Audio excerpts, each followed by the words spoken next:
Pada saat ini, Feng Tianxing dapat dikatakan telah menafsirkan kata arogansi secara ekstrim. Bahkan jika ayah kandungnya, Sera melihat adegan ini, diperkirakan dia harus berbicara dengan baik kepada Feng Tianxing. Hanya saja kemungkinan besar bukan untuk mengajari Feng Tianxing untuk tidak menghormati gurunya, tetapi untuk mengajarinya untuk tidak memotong rumput dan akar. Begitu konflik pecah, tidak perlu lagi menyembunyikannya. Ini adalah ras iblis, dan tinju selalu merupakan cara termudah dan kasar untuk menyelesaikan masalah. Setan telah membentuk sistem sosial yang mirip dengan umat manusia, tetapi bagaimanapun juga, itu hanyalah tiruan yang buruk. Keputusan. Dengan pukulan ini, Feng Tianxing membuat pukulan yang membahagiakan. Bukankah itu pilihan yang baik untuk menggunakannya untuk melampiaskan kebenciannya?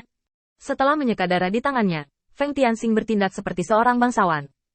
Kemudian dia melihat ke arah Luo Sheng, dan kemudian melihat ke orang lain. Siapa lagi yang punya pendapat? Berdiri dan biarkan aku melihat apakah mulutmu keras atau tinjuku keras. Kelompok yang disebut guru ini segera dibujuk. Luo Sheng sudah menjadi yang paling kuat di antara kelompok bajingan mereka. Jelas, Luo Sheng dikalahkan. Jika mereka ingin melawan Feng Tianxing lagi, mereka pasti akan meminta masalah, dan itu tidak perlu. Setelah hening sejenak, semua iblis menundukkan kepala, dan beberapa bahkan melirik Cadesan dengan mata mengeluh. Seolah ingin berkata, kamu menjelaskannya kepada kami? Apa yang kamu lakukan? Meminta kami untuk datang dan dipukuli? Jika hal semacam ini terjadi lain kali, aku tidak akan melakukannya lagi. Di mata kompleks semua orang, Cadesan juga terlihat tak berdaya. Apa yang bisa dia lakukan? Awalnya mengira itu hanya leluhur kecil, dan itu cukup untuk menyajikan makanan dan minuman yang enak. Siapa yang tahu bahwa leluhur kecil ini akan sangat kejam? Cadesan melangkah maju dengan cepat, merendahkan suaranya, dan terus membujuk Feng Tianxing. Nenek moyang kecilku, tolong jangan main-main denganku seperti ini. Aku akhirnya menipu beberapa orang untuk mengajariku. Ketika kamu selesai denganku, apa yang bisa aku lakukan? Jika bukan karena Feng Tianxing menjadi akar kecil yang membantunya sekarang, Feng Tianxing benar-benar ingin menamparkan momen kebajikan ini dengan tamparan. Apa yang kamu sebabkan sendiri? Kenapa kamu tidak menyalahkanku saja? Dengan dengungan dingin, Feng Tianxing melepaskan diri. Biarkan mereka pergi, dan lain kali kamu menggunakan orang-orang setingkat ini untuk membodohiku, aku akan menyambutmu. Feng Tianxing sekarang memiliki ekspresi marah di wajahnya. Sepertinya harga dirinya dan kemuliaan telah dipermalukan oleh orang lain. Saat ini, sikap Feng Tianxing juga sombong. Dia sama sekali tidak memberikan wajah Cadesan, apalagi wajah Gena Luo Sheng. Jika Luo Sheng punya nyali untuk meminta orang mengganggunya, itu yang terbaik. Setelah diam selama 12 tahun, melihat iblis di mana-mana, dia kekurangan kekuatan atau tidak dapat menemukan alasan yang cocok. Siapa yang membuat status Sera begitu tinggi sehingga tidak ada yang berani membalasnya? Tidak ada alasan untuk ini. Tidak selalu mencari alasan untuk berada dalam suasana hati yang buruk. Hari ini, saya akhirnya menemukan Luo Sheng, seorang pemuda yang terpana. Feng Tianxing sebenarnya sangat bahagia. Karena dia akhirnya punya alasan untuk mengalahkan iblis. Ketika dia memikirkan tentang pengalamannya dalam ras manusia, dia muda dan tua. Semakin Feng Tianxing memikirkannya sekarang, semakin dia merasa bahwa jika ras iblis bertindak seperti ini, itu akan luar biasa.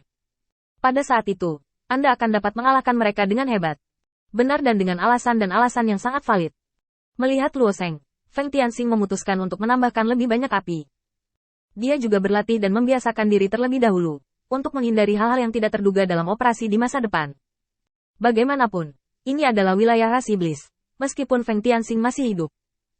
12 bertahun-tahun, tapi bagaimanapun juga, itu masih memiliki pemikiran ras manusia, bukan ras iblis. Kemungkinan besar adegan yang dia simpulkan akan berubah karena lingkungan pertumbuhan dan ide yang berbeda. Hal-hal ini perlu dicoba satu persatu oleh Feng Tianxing sebelum dia dapat memberikan jawaban yang tepat. Setelah memikirkannya, Feng Tianxing memutuskan untuk memberi sedikit lebih banyak tekanan pada Luo Sheng. Pulanglah ke tempat sampah secepat mungkin. Jangan melecehkan orang di sini. Jika kamu tidak bisa mengalahkannya, kamu bisa mengubah seseorang. Tapi aku jamin tidak ada seorang pun di keluargamu yang akan menjadi lawanku. Meninggalkan kata-kata arogan ini, Feng Tianxing mengabaikan kerumunan dan kembali ke gedung bertingkat 5 untuk merendam kakinya dengan berbagai ramuan obat. Ada terlalu banyak gerakan di pemandian obat di sini, jadi Feng Tianxing hanya bisa mengambil langkah terbaik berikutnya. Untungnya, tubuh iblis memiliki daya serap yang kuat, dan cairan obat yang diserap dari telapak kaki juga cukup. Semua orang tidak berpikir bahwa He Feng Tian tidak dapat melewatinya. Setelah berpikir sebentar, mereka semua memilih untuk tetap diam dan pergi dari sini secara diam-diam. Adapun kata-kata Feng Tianxing sebelumnya, mereka hanya bisa menderita, karena Feng Tianxing telah menunjukkan kekuatannya, yang tidak sebanding dengan orang biasa. Mungkin Luo Sheng masih punya cara, Tapi itu tidak ada hubungannya dengan mereka. Sebelum Feng Tianxing muncul, Luo Sheng adalah orang yang kuat di hati mereka. Pengalaman tempur yang kaya, dan kekuatan yang cukup kuat. Semuanya kagum. Tetapi hari ini Feng Tianxing secara pribadi menghancurkan citra kuat Luo Sheng. Kemudian Feng Tianxing menjadi objek kesetiaan berikutnya.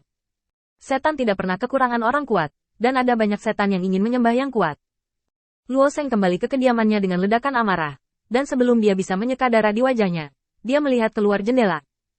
Kedua, guru, itu bertemu di luar dengan cincin sumi. Isi diskusi mereka hanyalah bagaimana menyenangkan Feng Tianxing dengan imbalan perlindungan Feng Tianxing. Ini adalah hal yang sangat normal bagi iblis biasa. Mereka telah melakukan ini sepanjang waktu, dan kemunculan pembangkit tenaga baru tidak menjijikkan. Adegan seperti itu jatuh ke mata Luo Sheng, penuh ironi dan masam. Setelah ini adalah benda miliknya. Hanya karena pukulan ini, mereka musnah. Mengepalkan tinjunya dengan keras, Luo Sheng memutuskan untuk menyelesaikan masalah dengan cara yang jahat. Dia membasuh darah di wajahnya dengan ganas, beristirahat dengan baik dan bersiap, lalu kembali ke kediaman Feng Tianxing. Sebelum guru iblis mulai menyanjung, provokasinya datang lebih dulu. Dia dengan santai menghancurkan meja di halaman, dan Luo Sheng menggeram pelan. Feng Tianxing, keluar dari sini. Aku harus mengupas kulitmu hari ini. Feng Tianxing melirik ke bawah dari jendela, lalu berkata kepada Cadesan, yang berdiri di sampingnya. Tembak jenderal yang kalah ini kepadaku, dan jika aku ingin melihatnya lagi, aku akan mengalahkannya sekali. Ketika Cadesan mendengar ini, dia tidak berdaya dan menjelaskannya dengan baik. Luo Sheng ini selalu keras kepala, dan kebanyakan orang tidak bisa membantunya. Baiklah, Tuan Feng, ikutlah dengan saya ke gunung belakang, dan saya akan memberi Anda identitas tuannya, jadi tidak masalah jika Anda membunuhnya.